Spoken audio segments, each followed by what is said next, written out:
அன்பார்ந்த மக்கள் தொலைக்காட்சி நேயர்களுக்கு உமா பாலசுப்ரமணியனின் பணிவான காலை வணக்கத்தை முதற்கண் தெரிவித்துக் கொள்கிறேன்.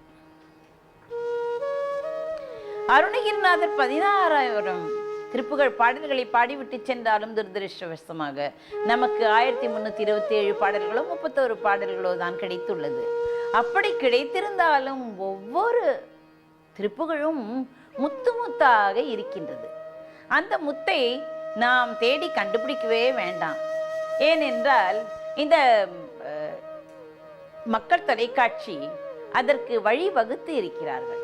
ஒவ்வொரு திருப்புகழாக நாம் அதை பார்த்து அதன் சுவையை அறிந்து கொள்கிறோம். ஒரே வழியாகவும் அறிந்து கொள்கிறோம், ஒரே நடை வழியாகவும் அறிந்து கொள்கிறோம், இசை வழியாகவும் அறிந்து கொள்கிறோம்.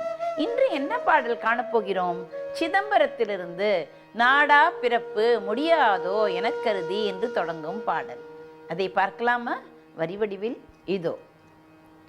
நாடா பிறப்பு முடியாதோ என கருதி நாயேன் அரற்று மொழி வினையாயின் நாதா திருச்சபையின் ஏறாது சித்தம் என நாலா வகைக்கும் உனது அருள் பேசி வாடா மலர் பதவி தா தா என குழறி வாய்ப்பாரி நிற்கும் என அருள் கூற வாராய், மனக்கவலை தீராய், நீ தொழுது வாரேன், எனக்கு எதிர் முன் வரவேணும். சூடாமணி பிறவை ரூபா கனத்த அரித்தோல் ஆசனத்தி உமை அருள்பாலா தூயா துதித்தவர்கள் நேயா எமக்கு அமிர்த தோழா கடப்ப மலர் அணிவோனே ஏடார் குழற் சுருபி ஞானா தனத்தி மிகும் ஏராள் குரத்தி திரு மணவாளா ஈசா தனிப்புலிசை வாழ்வே சுரர் திரளை ஈடேற வைத்த புகழ் பெருமாளே. என்ன நேயர்களே, வரி வடிவில் கண்டுவிட்டீர்களா? இப்பொழுது நாம் இசையை கேட்டு மகிழலாம். நாடா பிறப்பு முடியானோ என கருதினாயே அரற்று மொழி வினையாயின் நாடா பிறப்பு முடியாதோ என கருதினாயே அரற்று மொழி வினையாயின் நாதா திருச்சபையின் ஏறாது சித்தமென நாலாவகை கூமுனது அருள் பேசி நாதா திருச்சபையின் ஏறாது சித்தமென நாலாவகை கூமுனது அருள் பேசி வாடா மலர் பதவி தாதா என குழறி வாய்ப்பாரி நிற்கும் என்னை அருள் கூற வாடா மலர் பதவி தாதா என குழறி வாய்ப்பாரி நிற்கும் என்னை அருள் கூற வாராய் மனக்கவலை தீராய் நினை தொழுது வாரேன் எனக்கெதிர் முன் வரவேணும். வாராய் மனக்கவலை தீராய் நினை தொழுது வாரேன் எனக்கெதிர் முன் வரவேணும். சூடாமணி பிறவை ரூபா கனத்தவரி கோலாசனத்தி உமை அருள்பாலா. இசையில் ஆனந்தித்தீர்களா? இப்பொழுது அருணகிரிநாதர் என்ன கருத்தை எல்லாம் சொல்ல போகிறார் இந்த பாட்டின் மூலமாக என்று நாம் காணப்போகிறோம். நாடா, எதை நாடாமல் இருக்கிறோம்? நாடா என்றால் நாடி தேடி ஆராய்ந்து ஒவ்வொருவரும் என்ன செய்ய வேண்டும்? நம் பிறப்பு எதனால் வந்திருக்கிறது? நாம் ஏன் எப்பொழுது பார்த்தாலும் பிறக்கிறோம் இறக்கிறோம் பிறக்கிறோம் இறக்கிறோம், இதற்கு முடிவே கிடையாதா என்று நாம் ஆராய்கிறோம். நாடி தேடி ஆராய்ந்து பார்த்து, நாடா என்றால் நாடி தேடி ஆராய்ந்து பார்த்து பிறப்பு முடியாதோ என கருதி இந்த பிறவி தொழிலாகவே ஆகிவிட்டது. எப்பொழுது பார்த்தாலும் பிறப்பும் இறப்பும் பிறப்பும் இறப்பும் மாறி மாறி வருகிறதே, அது ஒரு தொழிலாக ஆகிவிட்டது. இதற்கு முடிவு என்பதே கிடையாது. எப்பொழுதுதான் இந்த பிறப்பு நிற்கும் என்று அவர் கூறுகிறார். கிடையாதோ என்று நான் எண்ணி நான் ஏன் அரற்று மொழி, அரற்றுவது என்றால் பிதற்றுவது, எப்பொழுது பார்த்தாலும் அதையே நினைத்து புலம்புவது என்று கூட கூறலாம். நாயேன் என்று கூறுகிறார். தன்னை மிகவும் தாழ்த்தி கொள்கிறார். அதை விட மிகவும் தாழ்த்தி கொள்வது மிகவும் அரிது. ஏன் நாய் என்று கூறுகிறார்? நாமெல்லாம் நம் வயிறு கலங்கி விட்டது, வயிறு சரியாக இல்லை என்றால் உள்ளே இருப்பது அப்படியே வாய் வழியாக வெளிவந்து விடுகிறது. அதை வாந்தி என்று கூறுகிறோம். ஆனால் அதை கண்டவுடனேயே நாம் தூர விழுகிறோம். நம்மிடமிருந்து வந்ததுதான், இருந்தாலும் அதை பார்த்து விட்டால் ஒரு அருவருப்பு. ஆனால் இந்த நாய் நன்றி உள்ள ஜீவனாக இருந்தாலும் அது என்ன செய்யும்? தான் உண்டதை உமிழும் அல்லவா, அந்த உமிழ்ந்ததையே எடுத்து திருப்பி மறுபடியும் உண்ணுமா. அது எவ்வளவு கீழ்த்தரமான நிலை. அப்படிப்பட்ட நாய் என்று தன்னை அப்படி கீழ்ப்படுத்திக் கொள்கிறார். அவர் எத்தனை பெருமை வாய்ந்தவர். ஆனால் தன்னை உயர்த்தி என்றுமே பேச மாட்டார். எப்பொழுதும் கீழ்நிலைக்கு வந்து விடுவார். அதனால்தான் நாயேன் அரற்று மொழி. அரற்று மொழி என்றால் பிதற்றுகிறது. நான் பாட்டுக்கு பிதற்றுகிறேன். ஏன் இப்படி வந்தேன் முருகா, நீ தான் காப்பாற்ற வேண்டும், உன்னுடைய சரண கமலாலயம் எனக்கு தர வேண்டும் என்று அரற்றிக்கொண்டே இருப்பார். நாயேன் அரற்று மொழி, நான் ஓலமிட்டு அலரும் மொழி. இந்த மொழி, மொழி என்றால் என்ன சொல், நான் என்ன சொல்கிறோன்னு அது. வினையாயின் என் முன்பிறவியின் வினையின் பயனாக இருந்தால் அந்த காரணத்தால் நான் அந்த வினை புரிந்து விட்டேன். நல்வினை தீவினை எல்லாம் ஒன்றுதான். நல்வினை என்பது என்ன? தங்க கூட்டில் இருப்பது. தீவினை என்பது என்ன? இரும்பு கூட்டில் இருப்பது. அவ்வளவுதான் வித்தியாசமே தவிர அந்த நல்வினை அதால் நமக்கு ஒரு பிரயோஜனமும் கிடையாது. அதனால் வினையாயின் என் முன்பிறவியின் வினையின் காரணத்தால் நாதா திருச்சபையின் ஏறாது சித்தம் என. நாதனே, நீ உன் திருச்சந்நிதியில் கோயிலிலும் இருக்கிறாய், எங்கு எந்த சபையிலும் இருக்கிறாய். அந்த சந்நிதியில் உன் மனத்திலே ஏற்றுக்கொள்ளப்பட மாட்டாது. எது ஏற்றுக்கொள்ளப்பட மாட்டாது? நான் அலறுகிறேனே, ஏன் இப்படி பிறந்தேன்? நாதா திருச்சபையில் ஏறாது என்று கூறுகிறார். நாடா பிறப்பு முடியாதோ, நாடா பிறப்பு முடியாதோ என்று அலற்றுகிறது. நீ திருச்சபையில் இருக்கிறாயே, எந்த சபையில் இருந்தாலும் உன் காதில் ஏறவே ஏறாது. ஏனென்றால் என்னுடைய வினை எப்படி? அந்த வினையால் வந்தது தான் இந்த பிறப்பு. கட்டாயம் நீ ஏற்றுக்கொள்ளப்பட மாட்டாதே என்று நான் உணர்ந்து கூட நாலா வகைக்கும் உனது அருள் பேசி, நாலாவிதமாக உன்னுடைய அருள், உன்னுடைய பெருமையை யாவற்றையும் நான் பேசுகின்றேன்.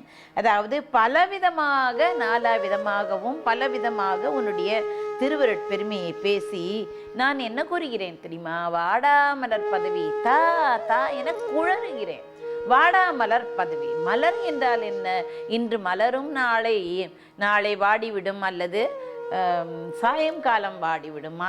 காலையில் மலர்வது மாலையில் வாடிவிடும், மாலையில் மலர்வது காலையில் வாடிவிடும். ஆனால் வாடா மலர் பதவி என்று உன்னுடைய திருவடி இருக்கிறதே, அது வாடாமல் எப்பொழுதும் மலர் போன்று மென்மையாக நிறம் கொண்டு ஒளி வீசி இருக்கிறது.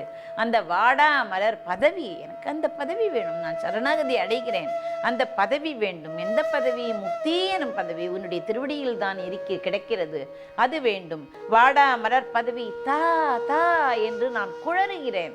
குழறி என்னோட மொழி சரியாக இல்லை. ஏனென்றால் எனக்கு அதே நினைவு, உன் திருவடியே நினைவு. அதனால் நான் பிதற்றுகிறேன். முக்தியை கொடுத்தருள் என்று குழறுகிறேன். குழறி வாய்ப்பாரி நிற்கும் என. வாய்ப்பாரி என்றால் என்ன?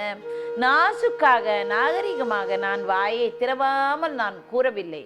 வாய் கிழிய கதறுகிறேன். 2 வாய், அந்த வாய் கிழிப்பட்டு எப்படி நிற்கும்? 2 கைகளினாலும் அதை பிரித்து அதை கிழிக்கும்படி நான் என்னுடைய வாயை அப்படி பிளந்து நான் கூறுகிறேன். அப்படிப்பட்ட எனக்கு அருள் கூறவாரா? இப்படி நான் கதறுகிறேனே முருகா, வாய்ப்பாரி நிற்கும் என அருள் கூறவாராய். நீ அருள் கூற என்றால் இந்த ராவை நீங்கள் பார்க்க வேண்டும். அந்த வரிவடிவை பார்த்தீர்கள் அல்லவா? இந்த ரா வல்லினரா அல்ல, மெல்லினரா. அந்த ரா கூற என்றால் என்ன? மிகுதியாக, நிரம்ப எனக்கு வேண்டும். அருள் கூற. அருள் கூற என்றால் அருளை ஒரு அருள், 2 அருள், 2 அருள் அல்ல, மிகுதியாக எனக்கு அருள் கூறுவதற்கு அருள் கூர்மையாக இருக்க வேண்டும். அப்படிப்பட்ட அருளை தருவதற்காக நீ வர வேண்டும் முருகா. வந்து என்ன செய்ய வேண்டும்? மனக்கவலை தீராய். எனக்கு எவ்வளவோ மனக்கவலை இருக்கிறது, ஒன்றா இரண்டா, பிறவி போகட்டும். பிறவி வந்த பிறகு நான் இந்த குடும்பத்திலும் இந்த உலகத்திலும் எவ்வளவு கவலைகள் நான் ஏற்றுக்கொண்டிருக்கிறேன். கவலைகள் என்னை பாடாய்படுத்துகிறது. அந்த மனக்கவலை, அதுவும் மனத்தில் இருக்கிறதே, அந்த கவலையை தீர்ப்பவன் நீ ஒருவன் தான். வெளிக்கவலையை, உடம்பு கவலையை தீர்ப்பதற்கு மருத்துவர்கள் இருக்கிறார்கள். ஆனால் இந்த மனக்கவலை என்பதை யாராலும் தீர்க்க முடியாது முருகா, உன்னால் தான் தீர்க்க முடியும். அந்த மனக்கவலையை தீருவதற்காக நீ வாராய். வாய்ப்பாரி நிற்கும் என அருள் கூற வாராய், மனக்கவலை தீராய் என்று கூறுகிறார். நினை தொழுது வாரேன். எனக்கு உன்னை தொழுது வருதல் என்பது, நினை தொழுது வாரேன் என்றால் என்ன? நான் தொழவே இல்லை. அப்படி இருந்தாலும் நீ வர வேண்டும். அதாவது இப்பொழுதாவது நான் உன்னை நினைக்கிறேனே என்ற பொருளில் அவர் கூறுகிறார். நான் உன்னை தினம் தொழுதிலன், உனது இயல்பினை உரைத்திலன், பல மலர் கொடு உன் அடியினே உர பணிந்திலன், ஒரு தவம் இலன் உனது அருள்மாறா என்று அவர் கூறினாரே ஒரு திருப்புகழ் பாடலில். அதைத்தானே நினைவுபடுத்துகிறார். உன்னை நான் தொழுவதே இல்லை, தொழுததே கிடையாது. இருந்தாலும் எனக்கு உன்னை தொழுது வாரேன் என்றால் நான் தொழுததே இல்லை என்று பொருள். எனக்கு எதிர்முன் வர வேண்டும், எனக்கு எதிராக நீ காட்சி தர வேண்டும், அழகாக நீ காட்சி தர வேண்டும், மயிலில் வர வேண்டும், அழகாக தோளில் கடப்ப மாலையை அணிந்து அந்த ஆறுமுகத்தோடு நீ வர வேண்டும் என்று கூறுகிறார். நேர் எதிரிலே முன்பு எழுந்தருளி வர வேண்டும் என்கிறார். சூடாமணி பிரபை ரூபா. சூடாமணி இப்பொழுது தாயை பற்றியும் தந்தையை பற்றியும் கூற வருகிறார். சூடாமணி பிரபை ரூபா என்றால் என்ன? தெய்வமணி இன் ஒளி விளங்கும் உருவத்தை உடையவள் யார்? தாய் பார்வதியை பற்றி இப்பொழுது அம்பிகையை பற்றி கூறுகிறார். உடையவளும் கனத்த அரி தோல் ஆசனத்தை. கனத்தை என்றால் பெருமை வாய்ந்த, கனமான என்று பொருள் அல்ல. கனத்தை என்றால் பெருமை வாய்ந்த, அரி என்றால் சிங்கம். அரி தோல் ஆசனத்தை, அந்த தோலை ஆசனமாக அவள் உபயோகிக்கிறாளாம்.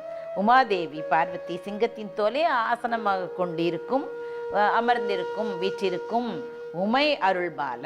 உமா மகேஸ்வரி, உமாதேவி, பார்வதி அருளிய பாலனே, குழந்தையே, தூயா துதித்தவர்கள் நேயா. நீ எப்படி இருக்கிறாய்? தூய்மையாக இருக்கிறாய். நீ பரிசுத்தமாக இருக்கிறாய். நீ பரிசுத்த மூர்த்தியாக விளங்குகிறாய். துதித்து வணங்குபவர்களுக்கு நேயனாக விளங்குகிறாய் முருகா. நண்பனாகவும் இருக்கிறாய். எனக்கு அமிர்த தோழா. அவர்களுக்கெல்லாம் நேயமாக இருக்கிறார். ஆனால் எனக்கு எப்படி? அமிர்தம் என்றால் என்ன? அந்த அமிர்தம் இருக்கிறது, அமுதம். பார்க்கடலில் கடைந்தார்களே அந்த அமுதம் எப்பொழுதுமே இன்பத்தை கொடுக்கும், அதை அருந்தினால். அப்படி நீ எனக்கு எப்படி இருக்கிறாய்? எனக்கு மட்டும் நீ தோழனாக இருக்கிறாய், நண்பனாக இருக்கிறாய். நண்பன் எப்பொழுதும் கடைசி வரை நம்முடன் இருந்து நம்மை காப்பான். அப்படி பரிசுத்த மூர்த்தியாக இருந்து துதித்து வணங்குபவர்களின் நேயனாக இருப்பவனாக நீ அடியேனுக்கு எப்படி இருக்கிறாய்? அமிர்தம் போல அப்படி அருமை தோழனாக இருக்கிறாய். கடப்ப மலர் அணிவோனே. அவன் கடப்ப மலரை விரும்பி அணிவான். எப்பொழுதுமே கடப்ப மலர் அவன் செச்சை மலர் மாலையும் கடப்ப மலர் மாலையும் அவன் தோளில் 12 தோள்களில் நிரம்ப வழியும். ஏடார் குழற் சுரபி. இப்பொழுது வள்ளியை பற்றி கூறுகிறார். ஏடார் அம்மாவை மாமியாரை பற்றி கூறியாகிவிட்டது. அப்பொழுது மருமகளை பற்றி கூறத்தானே வேண்டும். அதனால் ஏடார் குழற் சுருபி. ஏடார் என்றால் என்ன? மலர் நிறைந்த, அதாவது எந்த மலர் அழகாகவும் நிறமாகவும் ஒளியாகவும் வாசனையாகவும் உள்ள மலர்களை சூடிக்கொண்டிருக்கிறாளாம்.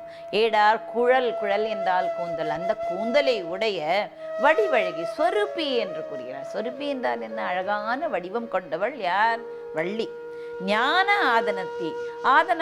ஆதனம் மாமியாருக்கு கூறியாகிவிட்டது. அவள் அரி ஆசனத்தில் அமர்கிறாள் என்று, சிங்க ஆசனத்தில் அமர்கிறாள் என்று. இவள் எப்படி இருக்கிறாள்? ஞானத்தையே ஆதனமாக, அதாவது அந்த பீடமாக வைத்திருக்கிறாளாம். யார்? இப்பொழுது நம்ம கூறப்போகிறார் வள்ளியை பற்றி. மிகும் ஏறாள் என்றால் கம்பீரமானவள், இளமையானவள். மிகும் ஆன குரத்தி திரு மணவாளா. குரமகள் வள்ளியின் அழகிய கணவனே. ஈசா தனி புலிசை வாழ்வை. ஈசனே ஒப்பற்ற புலியூர் என்பது சிதம்பரம். சுர திரளை ஈடேற வைத்த பெருமாள். திரள் என்றால் என்ன? கூட்டம். இந்திரனை மட்டுமா வாழ வைத்தார், எல்லா தேவர்களையும் வாழ வைத்தார். அதனால்தான் சுரர் திரளை என்று கூறுகிறார். திரள் என்றால் கூட்டம். அந்த தேவர் கூட்டத்தை வாழ்விக்க செய்த புகழ் கொண்ட பெருமாளே என்று கூறுகிறார். எனது மனக்கவலை தீராய், நாடா பிறப்பு முடியாதோ எனக் கருதி நாயேன் அரற்றுமொழி வினையாயின் நாதா திருச்சபையில் ஏதாவது சித்தம் என நாயேன் அரற்றுமொழி வினையாயின் என்று கூறி வாராய் மனக்கவலை தீராய், நினைத்தொழுது வாரேன், எனக்கு எதிர் முன் வர வேண்டும் என்று கூறுகிறார். முன்னால் வர வேண்டும் என்று. சிதம்பரம் என்னும் தலம் பஞ்சபூத தலங்களில் ஆகாயமாக இருக்கிறது. இதற்கு பெரும் பற்ற புலியூர் என்ற பெயரும் உண்டு. புலிக்கால் முனிவரார், அதாவது முனிவராகிய வியாக்கிரபாத பூஜை செய்ததால் இத்தலம் திருப்புலியூர் என்று பெயர் பெற்றது. அதாவது புலிக்கார் முனிவர் தெரியும் அல்லவா, அவர் பூஜை செய்ததால் திருப்புலியூர் என்று இத்தலத்திற்கு புலியூர் என்று பெயர். சித் என்றால் என்ன? சித் என்றால் ஞானம், அம்பரம் என்றால் ஆகாசம். சித்தும் அம்பரமும் சேர்ந்து இது சிதம்பரம் என்று ஆயிற்று. காலப்போக்கில் அந்த ஊர் பெயர் மறைந்து கோயில் பெயரே ஊரின் பெயராக மாறிவிட்டது. இக்கோயிலை பதஞ்சலி முனிவர் உருவாக்கினார். எப்படி உருவாக்கினார்? சிதம்பரம் கோயிலின் ஒரு சிறப்பான அம்சமான நடராஜர் இருந்தாலும் ஆகாச தத்துவம் இருக்கிறது, அது அடையாளமாக வெற்றிடமாக மூலவராக பிரதிஷ்டை செய்யப்பட்டுள்ளது. பதஞ்சலி முனிவர் ஒரு குறிப்பிட்ட விஞ்ஞானத்தின் அடிப்படையில் சிதம்பரம் கோயிலை உருவாக்கி பிரதிஷ்டை செய்தார். ஒருமுறை பிரம்மா தேவலோகத்தில் யாகம் செய்ய போது எல்லா முனிவர்களையும் வர சொன்னார். அப்பொழுது தில்லைவாழ் அந்தணர்களுக்கு அவர்கள், நான் இந்த தில்லைவாழ் அந்தணர்கள் என்ன சொன்னார்கள், நான் இந்த சிதம்பரத்தை விட்டு வரமாட்டோம், ஏனென்றால் எங்களுக்கு நடராஜர் தரிசனம் காண வேண்டும் என்று. ஆனால் ஒரு அசரீரி வாக்கு, நீங்கள் போக வேண்டும் என்று கூறியதன்படி நான் அங்கு உங்களுக்கு நான் என்னுடைய காட்சியை தருகிறேன் என்று கூறியதன்படி அவ்வாறு தோன்றிய கோலம்தான் ரத்ன சபாபதி. உடலில் இதை விடப்பக்கமாக இருப்பது போல இந்த பொன்னம்பலமும் சற்று இடதுபுறமாக அமைக்கப்பட்டுள்ளது. கனகசபைக்கு வழி சற்று இடது பக்கமாகவே இருக்கிறது. 4 தூண்கள் இருக்கின்றன. 4 தூண்கள் 4 வேதங்களை குறிக்கிறது. 28 தூண்கள் 28 ஆகமங்களை குறிக்கிறது. 64 மேற்பலைகள் இருக்கிறது, மேற்பலகைகள் இருக்கிறது, அது 64 கலைகளை குறிக்கிறது. அர்த்த மண்டபத்திலும் 6 தூண்கள் இருக்கிறது, அது வேத அங்கங்களில் 16 தூண்கள் 6 வேத அங்கங்களை குறிக்கிறது. 18 தூண்கள் 18 புராணங்களை கூறுகிறது என்ற தத்துவம் இருக்கிறது. அப்படி கூறியது சிதம்பரத்தை பற்றி. கனத்த அரித்தோல் ஆசனத்தி என்று கூறியிருக்கிறார். இறைவனுக்கும் இறைவிக்கும் வாகனங்களில் சிம்ம வாகனத்துக்கு எப்பொழுதுமே தனி சிறப்பு உண்டு. சிவபெருமானுக்குரிய இந்த பஞ்சாசனங்களில் 3வது ஆசனம் தான் இந்த சிம்மாசனம். அது 8 சிங்கங்கள் தாங்குவதாக பூஜா பத்ததி நூல்கள் கூறுகின்றன. அனைத்து சமய வழிபாடுகளிலும் சிங்கமுகம் அதன் உருவங்கள் பொறிக்கப்பட்ட சிம்மாசனம் உயர்ந்த இடத்தை பெற்றுள்ளன. கீர்த்தி என்பதற்கு சிங்கம் என்று பொருள். இவ்வாறாக பிறப்பினால்தான் எல்லா துன்பங்களும் நம்மை வந்து அடைகின்றன என்பதற்கு பல கதைகள் இருக்கின்றன.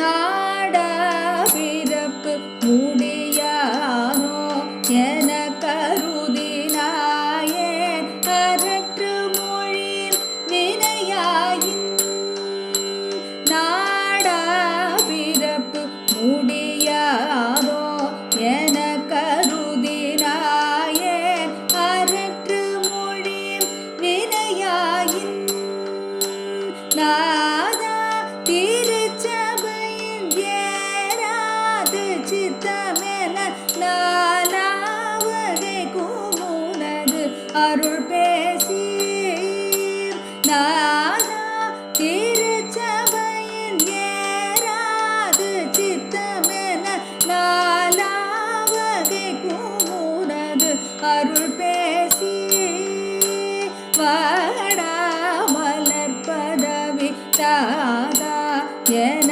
புழறி வாய்பாரி நிற்கும் அருள் கூற வாடா மலர்பதவி தாதா என புழறி வாய்பாரி நிற்கும் அருள் கூற வாராய் மனக்கவலை தீராய்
அணிவோனே தூயா தூதித்தவர்கள் நேயா எமக்கமிர்த தோழா கடப்பமலர் அணிவோனே ஏடார் கூட ஸ்வரூபி ஞானாதனத்தி மிகு வேறாள் புறத்தி திரு மணவாழ ஏடார் கூட ஸ்வரூபி ஞானாதனத்தி மிகு வேறாள் புறத்தி திரு மணவாழ ஈசா தனி புலிசை வாழ்வே சுரர் திரளை ஈடேற வைத்த புகழ் பெருமாளே ஈசா தனி புலிசை வாழ்வே சுரர் திரளை ஈடேற வைத்த புகழ் பெருமாளே வாராய் மனக்கவலை தீராய் நினை தொழுதுவாரேன் எனக்கெதிர் முன் வரவேணும் பெருமாளே வரவேணும். நாடா பிறப்பு முடியாதோ எனக் கருதி நான் ஏன் அரற்றுமொழி வினையாயின் என்று கூறி பிறகு சிவன் பெருமை, அம்பாள் பெருமை, குரப்பெண் பெருமை, முருகன் பெருமை யாவற்றையும் கலந்து நமக்கு கொடுத்து அழகாக விருந்து படைத்திருக்கிறார் அருணகிரிநாதர். அதனால் நாம் எப்பொழுதும் ஒவ்வொரு திருப்புகள் பாடலாக தினமும் நாம் சுவைத்து இன்புற்று பிறகு கழித்து அதன் கருத்தை நாம் உள்ள அடக்கி தினமும் அதை புரட்டி பார்த்து அதன் வழியே நடப்போமாக. நன்றி.